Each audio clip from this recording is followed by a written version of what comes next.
உங்களுடைய இந்த பொன்னான நேரத்துக்காக நன்றி. நம்ம இன்னைக்கு பார்க்க போகிறது ஒரு சூப்பரான பிரேக்ஃபாஸ்ட் ரெசிபி தான் பார்க்க போகிறோம். இன்ஸ்டண்ட்டாக செய்யக்கூடிய பொட்டேட்டோ பணியாரம் தான் பார்க்க போகிறோம். வாங்க எப்படி செய்யறதுன்னு பார்க்கலாம்.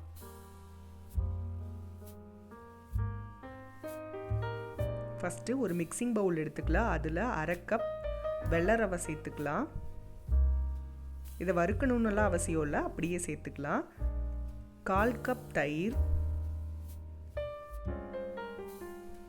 கூட கொஞ்சமாக தண்ணி சேர்த்துக்கலாம். சேர்த்துட்டு ஒன்ஸ் கலந்து விட்டுட்டு தேவையான அளவு உப்பு சேர்த்து நல்லா கலந்துட்டு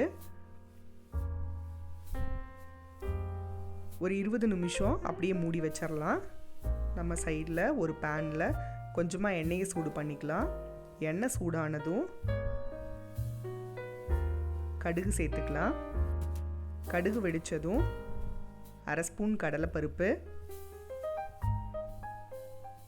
அடுத்து ஒரு 1/2 ஸ்பூன் கருப்பு உளுந்தம் பருப்பு சேர்த்துக்கலாம்.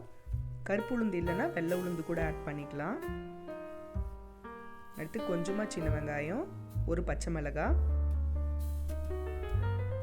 சேர்த்து இதை ஒன்ஸ் நல்லா வதங்கிடலாம். வெங்காயம் நல்லா வதங்கினதும் ஒரு மீடியம் சைஸ் உருளைக்கிழங்கு வேக வச்சு தோல் நீக்கி மசிச்சது.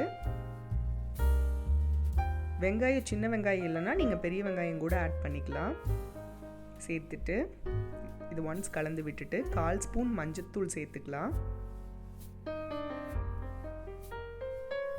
கொஞ்சமாக உப்பு சேர்த்துக்கலாம். சேர்த்துட்டு நல்லா வதக்கிட்டு உரமாக வச்சிடலாம். அடுத்து நம்ம கலந்து வச்சுருக்கிறத ஓப்பன் பண்ணி பார்க்கலாம்.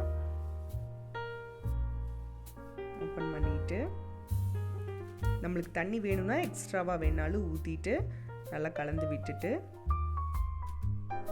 நம்ம வதக்கி வச்சுருக்கிற இந்த உருளைக்கிழங்க உள்ளே சேர்த்துக்கலாம். உள்ளே சேர்த்து நல்லா கலந்து விட்டுக்கலாம். இது பார்த்திங்கன்னா தோசை மாவு பதத்துக்கு இருக்கிற மாதிரி தண்ணி விட்டுக்கோங்க. அடுத்து ஒரு பணியாரக்கல்லை சூடு பண்ணிவிட்டு அதில் எல்லா குழிகளையும் கொஞ்சமாக எண்ணெய் விட்டு நம்ம ஒவ்வொரு குழிகளிலையும் ஊற்றிக்கலாம். ஒரு சைடு வெந்ததும் ஒன்றொன்னா திருப்பி போட்டு வேக வைக்கலாம்.